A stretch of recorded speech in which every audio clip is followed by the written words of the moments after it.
Suspense.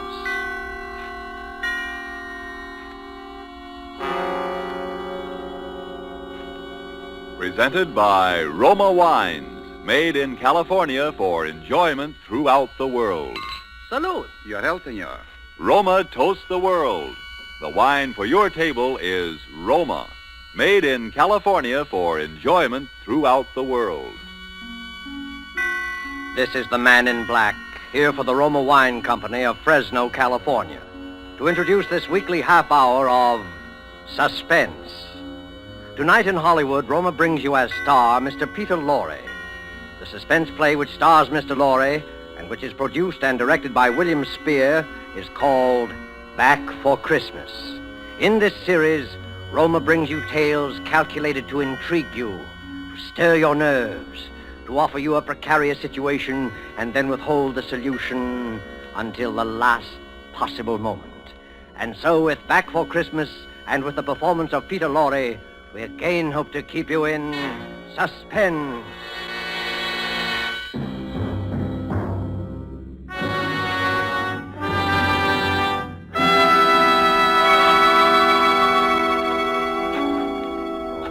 Jingle bells, jingle bells, jingle all the way.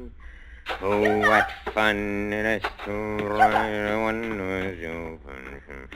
Yes, Marie? What on earth are you doing down here in the cellar? Oh, just doing a little digging. And why, may I ask, have you chosen this day of all days to dig up the cellar floor?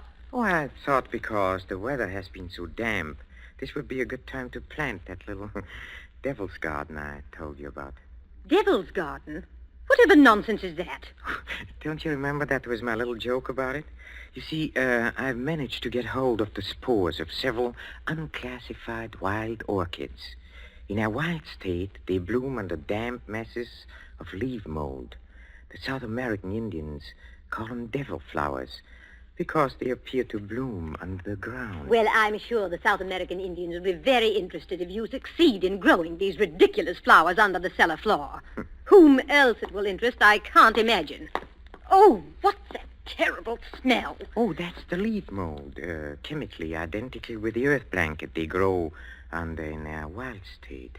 And I want to get these started before we close the house. Do you realize that we're sailing for America a week from today, and you've made no arrangements whatever? Unless you call digging a hole in the cellar making arrangements. I certainly don't. Devil's garden, indeed. Sometimes I think you're going soft in the head, Hubert. Oh, I suppose it is inconsiderate of me. You see, and I've been wanting to try this experiment for a long time, but with all those lectures and seminars at the university, there never seemed to be enough time. Well, there certainly isn't any time for it now. I suppose you've forgotten I made an appointment for you at the barber's this afternoon. Oh, must I shave my beard off, Hermione? I thought we'd been through all that. Of course you must. They don't wear beards in America. Bad enough you're speaking with that accent. They'll probably think we're Germans as it is. Oh, I should think it would be quite easy just to explain that I'm Swiss. Now, Hubert, don't be argumentative. Go and get your jacket on and do as I tell you. Yes, Hermione. And don't forget to take your umbrella. It looks like rain. Yes, Hermione. And don't look so put upon, Hubert. Someone has to plan things in this house. Never even get to the university in time for your lectures, much less make arrangements for a trip to America. I know, but what about my specimens? There'll be plenty of time to plant your precious devil's garden when we get home from America. We're not going to be gone forever, you know. We'll be back here for Christmas. Yes, of course. Back for Christmas. I'd forgotten. Well, try to remember it. And if you can't do that, just do as I tell you. I've been making the plans in this house for 20 years. And if there's any digging to be done, I'll manage that as well. You understand, Hubert? Yes, Hermione. Good. Now, you have just 20 minutes to clean up this mess down here and keep your appointment at the barber's. And when you're finished there, I want you to come straight home. All right. I wanted to stop at Miss Markham's and pick up some books I ordered. Well, all right. But don't loiter there the whole afternoon mulling over those old books the way you usually do. Now, hurry and clear up this rubbish. Get rid of that smelly stuff. And no more digging, mind you. No more digging. I'll show her. I'll have my devil's garden, and if I... No more digging, eh? No more digging. Oh, 15 men on a dead man's chest. You and a bottle of rum.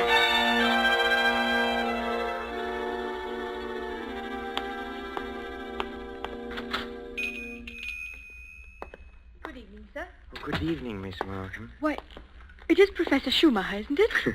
Do you like me better this way? You look ever so much younger without the beard. 20 years at least. 20 years. Oh, you'll be glad to know those books you ordered have finally arrived. Oh, yes, the books. Let me see. The Phytotomy of Phalloid Gametophytes and Coniferous Shrubs of North America. Those are the ones you ordered, aren't they? Yes, thank you. You're very kind, Miss Markham. Why kind, Professor Schumacher? Well, not many young ladies in bookshops would go out of their way to look up rare books for an old professor of botany. Why, you're not old, Professor Schumacher. Really, you look... What do I look like? And besides, I adore botany. It's my particular hobby. Oh, really? You've never told me that before, Miss Markham. Well, I was afraid to. You looked so imposing with the beard and all. Miss Markham, forgive me if this sounds foolish, but since talking with you today, I feel that shaving off my beard is the most important thing I've done for 20 years. Oh, it is. I'm sure it is. For 20. I'm so sorry that I've been so distant with you all this time. Oh, there were times when I almost spoke up. Oh, really? Times when you came in here, tired after a day with your students at the university. You seemed so alone. The way I'm alone in the world. Alone? I'd like to have asked you to stay a while and talk with me, but some way or other, I always wound up giving you your change and letting you go on your way. Say, you're alone in the world? Since my father died. Oh, Miss Markham, did you never think of marrying? My father was a very remarkable man. I never found anyone who seemed to measure up to what he led me to expect of men. Miss Markham... Oh, it's been so long since anyone called me by my first name. I'd like you to, if you want to. It's Marion. Marion? Oh, how nice. And yours? Well, Hubertus. but in English, Hubert sounds better, huh? How long have you been alone, Hubert? Alone? I knew you were a widower, of course. The first time I saw you. A widower? I can always tell. There's a certain sadness in a man's eyes. A sweet sadness, I think, when he's been married and then lost... widower. I never thought of it in quite that way. Oh, I'm sorry. I shouldn't have been talking like this, I suppose, but I've often wondered what she must have been like. Your wife, I mean. Hermione? Not an easy woman to forget. Very strong. Always managing things. The house, my wardrobe, my friends. Even when we dined at a restaurant, she even then ordered my food. She was always managing things. Her whole life. Managed herself to death. Poor woman. She must have loved you very much. But she needn't have put herself out so. It's plain to see you don't need things managed for you. No. You need companionship, I think. Someone sympathetic with your work. But the last thing on earth you need is a manager. How well you put it. The last thing on earth.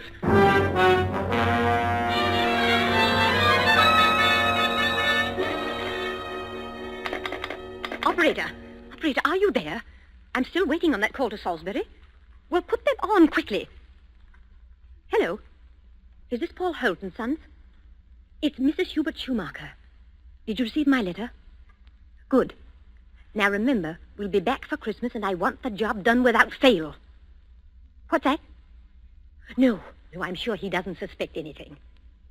Send it to me in New York as I instructed you, addressed in my name, of course. Yes. I've already put them in the mail. You'll get them tomorrow. Thank you. Thank you so much. Oh, here you are, Hubert. Where have you been? Oh, backstairs. I dismissed the servants. Dismissed the servants? Mm-hmm. But I've asked some friends of mine into a farewell luncheon. Go and tell them it's a mistake. Well, I'm afraid it's too late now. They've packed and gone. You have messed things up properly. How many times have I told you to leave things to me? I make the plans around here. Yes, Hermione. You have to do better than this when I plan the trip home, or we'll never in the world be back for Christmas. Back for Christmas. Back for Christmas. Must you keep saying that? Why not? We are coming back for Christmas, aren't we?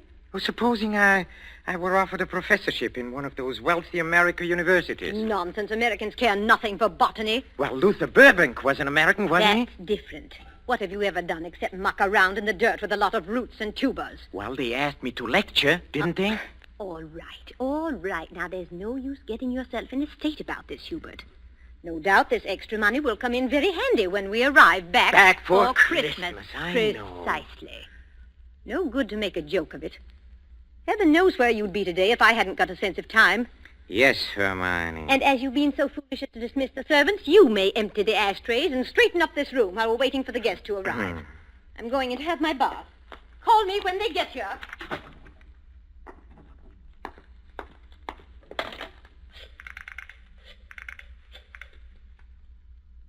Marion? It's Hubert. No, darling, no, nothing is wrong. Oh, my plans are the same, unless you have changed. No? Oh, we'll meet in New York then and be married there. Huh? Oh, I'll explain to you why later. You just have to trust me. Yes. Yes, my darling. Hubert? Oh, I'm so sorry I can't talk any longer. Yes, I'll meet you in New York without fail. Auf Wiedersehen, mein Liebchen. Hubert, were you talking on the phone just now? Yes, Hermione. Whoever was it? Oh, Freddie Sinclair. But didn't I hear you say something about meeting somebody in New York? Why, yes. Freddie said he might possibly get over there before we even leave. And I said, of course, we'd meet him there if he decided to go. That seems very peculiar.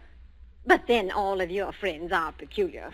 Yes, Hermione. And just look at your jacket. Have you been digging in that cellar again? Yes, Hermione. Well, there's no need for it. You can't possibly get that Devil's Garden thing finished before we sail for America. Go and change your clothes before the guests arrive. Oh, never mind. I see somebody coming up the walk now. Go and let them in. Yes. Hubert. Yes? Look out the window. There's Professor and Mrs. Goodenough, but who's that with them? Well, who... Precisely. Freddie Sinclair. Peculiar you should have been talking to him on the phone not 3 minutes ago, and now here he is. Yes, isn't it? But then, as you say, Hermione, all of my friends are peculiar. Not half so peculiar as you. Digging in the cellar the very day we leave for America. Just look at yourself. And now that I think of it... Yes? Oh, never mind. Go and let them in. Oh, you were going to ask me something, Hermione, about... the hole I'm digging in a cellar. Good heavens, stop rolling your eyes about that way. One would think you were digging a grave down there instead of a storage bin. Yes, Hermione. What's that? I said yes, Hermione. Father, open the door and please stop saying yes, Hermione. I think, my dear, I have said it for the last time.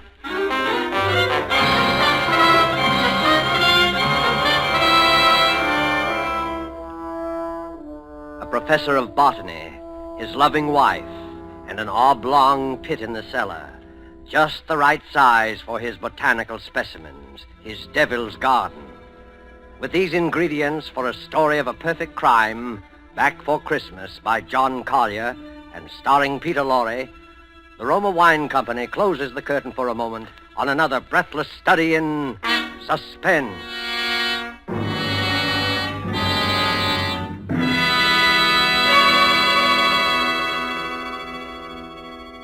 In this brief intermission in the play, it's pleasant to think about the holidays.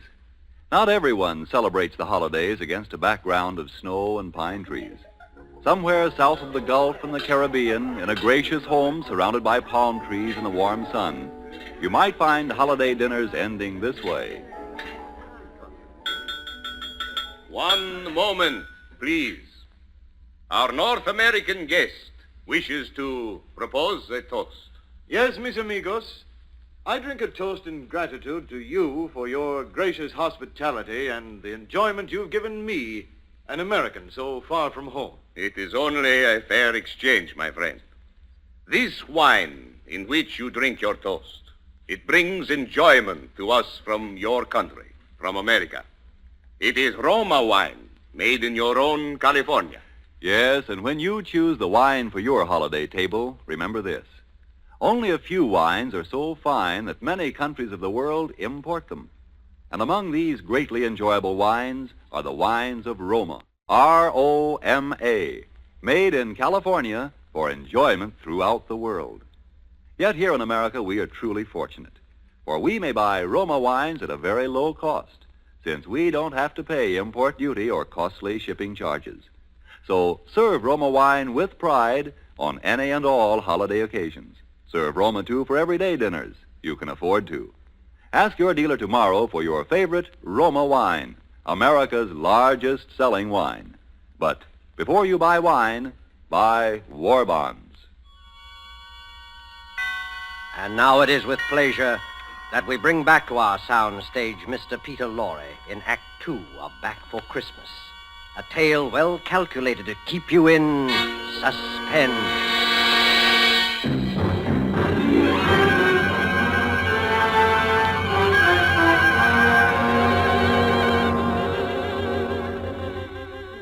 Back for Christmas.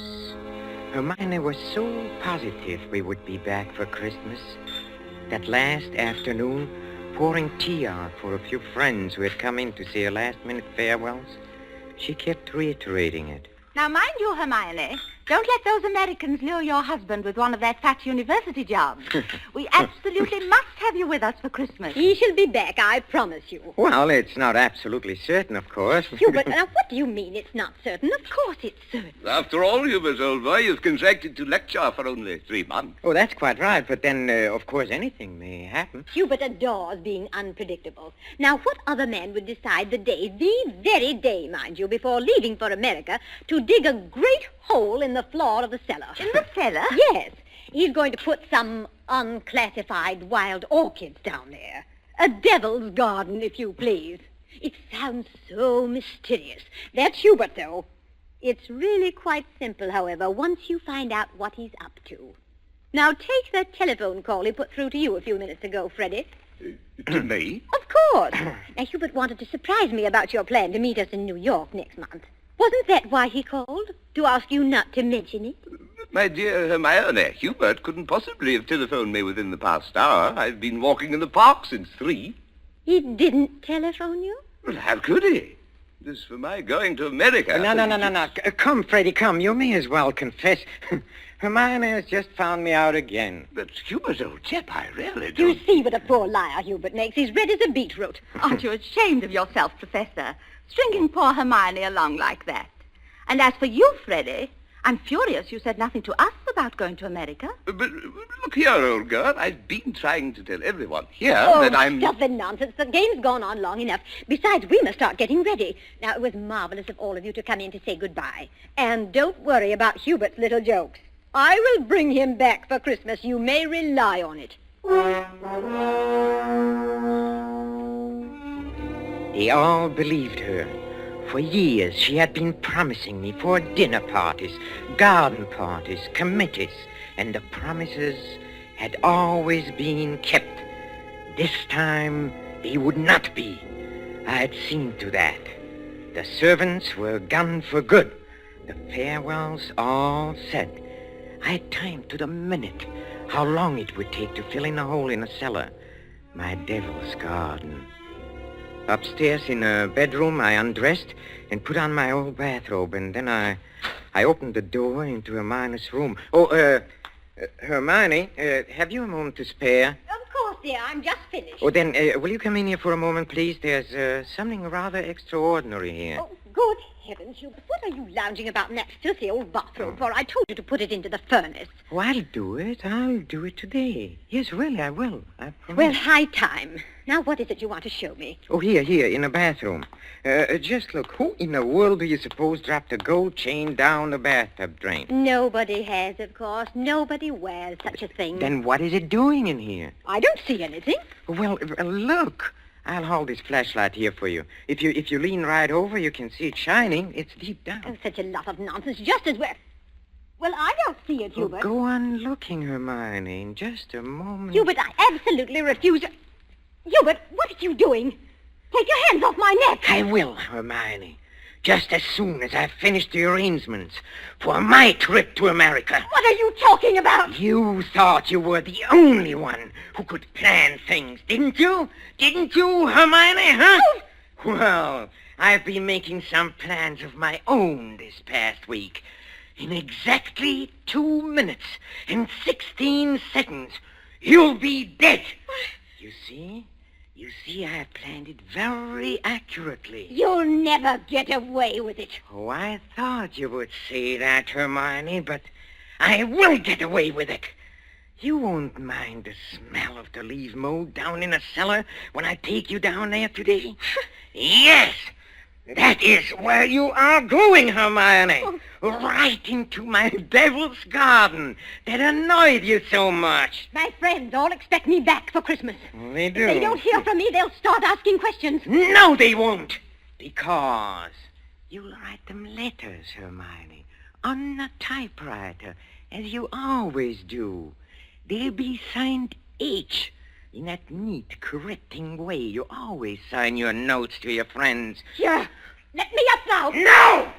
It won't work, Hubert. You were never any good at planning. Oh, but I have changed. I've learned from watching you all these years. The lecture people in America, they'll expect you to be traveling with your wife. I will be traveling with my wife, but not my present wife, Hermione. Hubert! It won't work, I tell you. That pit you dug in the cellar... Oh, it will work. It'll serve its purpose well. Hubert! No, I'm sorry, dear. This thing has to be done exactly as planned. You have just 5 seconds to say your prayers. Hubert! You must listen. The cellar... Don't do it, Hubert! Yes, Hermione!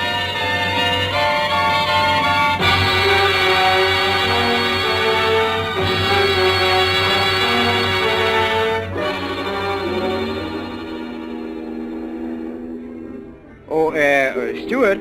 Yes, sir? Oh, my wife, she's indisposed. She'll be taking her meals in our stateroom. For the old voyage, sir? Yes, for the whole voyage.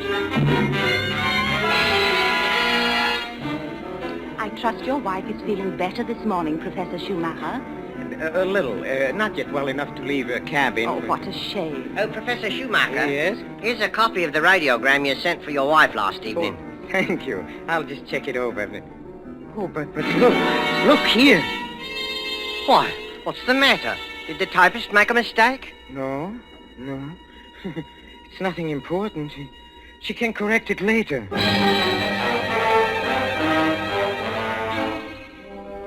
For a moment, I had a feeling that Hermione had been leaning over my shoulder again, correcting what I had written as she always did.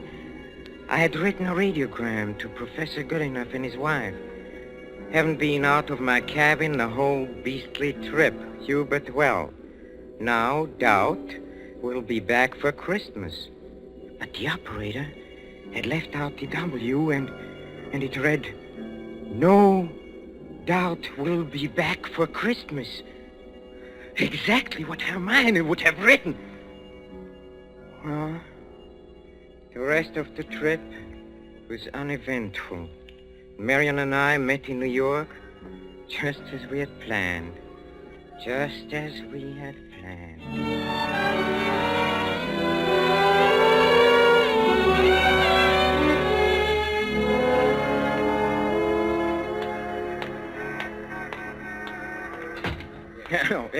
Professor and Mrs. Schumacher, we have reservations, I believe. Oh, yes, we've been expecting you, sir. Boy, take Professor and Mrs. Schumacher's luggage up to their suite. You know, Mrs. Schumacher, you're quite a surprise. Oh? Your letter reserving the rooms was so thorough, I was expecting an older, more forbidding sort of person, frankly, ma'am. No. As a matter of fact, we're just married, but my letter reserving the rooms. Oh, I wrote the letter, my dear, and I signed it Mrs. Hubert Schumacher. Just a joke. What a cunning old fox you are, Hubert. Now that I think of it, I almost I forgot. am. There's a letter for you, Mrs. Schumacher. That's peculiar. I wonder who on Oh, earth... well, we'll soon find out in good time. Come along, darling. Oh, we are keeping the boy waiting. Come.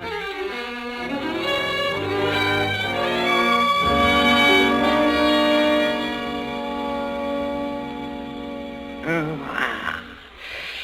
Nothing like a cold, brisk shower to put a man to rights. Hubert, this letter. Oh, yes, the letter. Oh, dry my hair, will you, darling? Please. It seems to be a bill of some sort from a building contractor in Salisbury. Oh, really? Oh, bother, dry your own hair. Thank you, darling. Let's see this bill or whatever it is. It's very puzzling.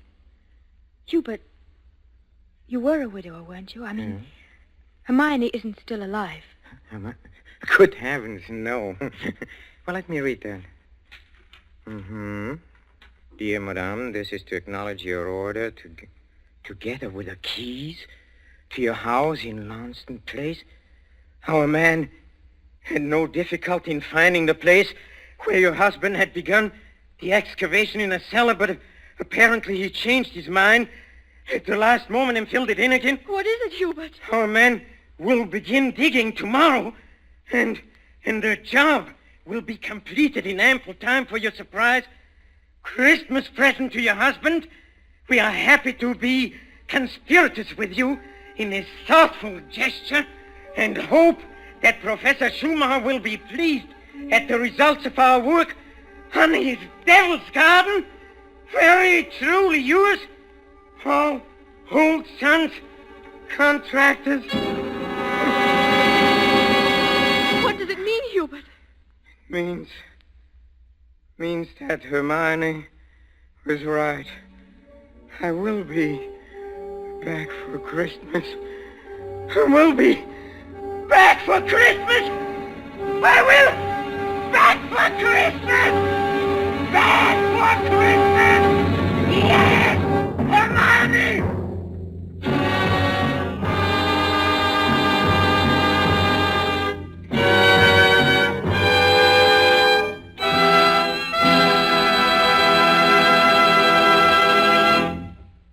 And so closes Back for Christmas, starring Mr. Peter Lorre, tonight's tale of Suspense. In just a moment, we shall hear again from Mr. Lorre. But first, just a word that seems appropriate. One of the world's oldest customs is the Christmas toast, and traditionally, down through centuries of war and peace, the Christmas toast has been drunk in wine. This year, when the glasses are filled and raised once again, we know that in every home the toast will be to a speedy victory and a speedy return of those we love. And before we set the wine glasses down, let us all resolve to do everything within our power to help make that toast come true. Let us resolve to help supply the weapons of war by buying even more and more war bonds. Let us resolve to face our own inconveniences without complaining. And above all, let us resolve that when this war is at last over, each of us will exert all our effort to see that future Christmases truly express peace on earth, goodwill to men. This thought, together with our very best wishes of the season, is the Roma Wine Company's Christmas message for you, its friends, here in America and throughout the world. This is Peter Lorre. Thank you for listening to our suspense play this evening, and I know you're looking forward to next week's show as I am. It is called Finishing School, and its subtitle might be the famous quotation, "The female of the species is more deadly than the male." Don't forget, then, next Thursday, same time, for Margot, Elsa Lanchester, Janet Beecher, and a distinguished all-feminine cast in Suspense. Presented by Roma Wines, R-O-M-A. Made in California for enjoyment throughout the world.